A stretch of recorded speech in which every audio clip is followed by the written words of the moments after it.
Hola Marlon, ¿cómo andás? Te quiero preguntar hoy, ¿qué te parecen los holandeses?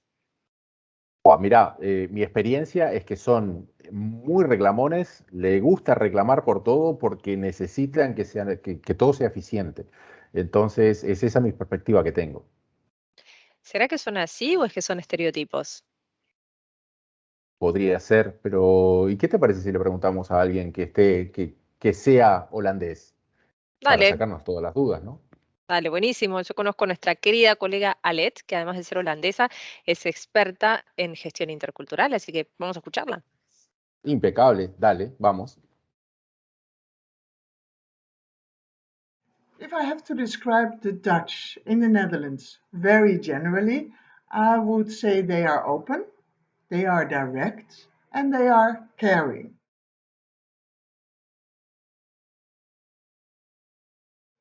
Now, if you do business, this openness is indeed very important.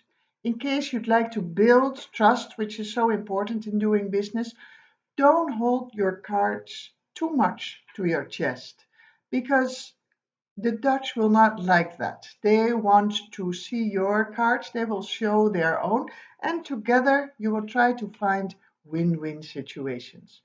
Also, if there are surprises later in the process that you have not mentioned before, this will really be deteriorating the trust among you, so not very good for business. One other characteristic, maybe in doing business, is that the Dutch are quite task oriented. Maybe you cannot expect, if you're coming to the Netherlands, for instance, your business partner to take you from the airport or to take you around.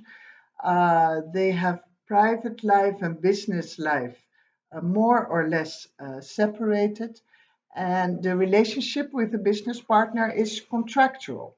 It is not so much personal. That doesn't mean it's a bad relationship, not at all. That doesn't mean that they cannot create win win situations, not at all. But it's not that much on a personal level.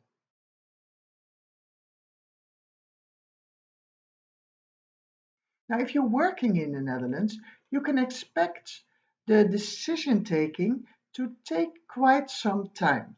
In the Netherlands, everybody wants to contribute and everybody is invited to contribute. And together, we are talking around an issue or a challenge, and we talk until we reach more or less a consensus. We look at each other.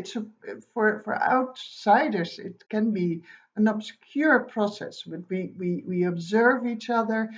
You know, somebody's frowning, somebody's nodding. So where is the majority going? Where can we find consensus so that everybody can actually live with the decision?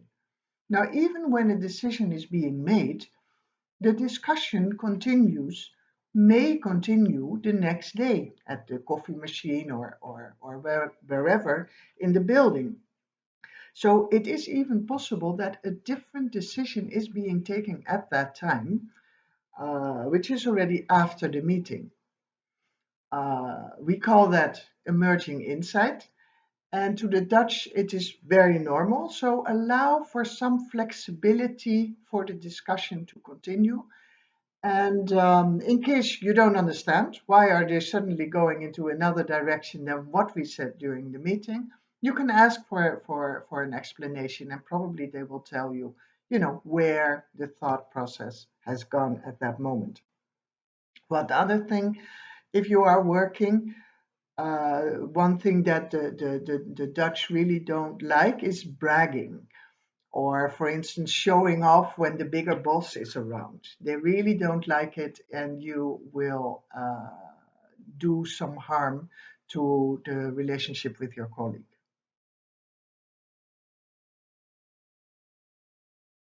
Now, a good leader in the Netherlands is a coach, is somebody who gives his or her employees autonomy to do their own thing because people would like to contribute, and who is supportive, let's say, and also a leader is demanded to ask the opinion of his or her employees at the moment, especially when it touches their work. So the employees want to be involved, let's say. Now, a good employee is the one who thinks along, who is willing to contribute to the larger whole in the way that I just explained, who takes initiative in case there is an issue or in case there is ideas or a challenge, to speak up, and also who shows some enthusiasm for his or her task, and who shows some compassion for his or her colleagues. Having a good atmosphere in the workplace is important.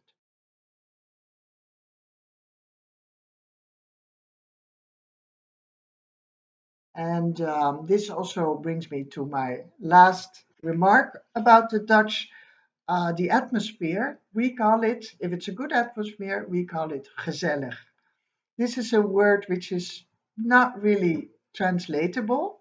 Sometimes it's being translated as cozy. That's a bit too warm, a bit too close.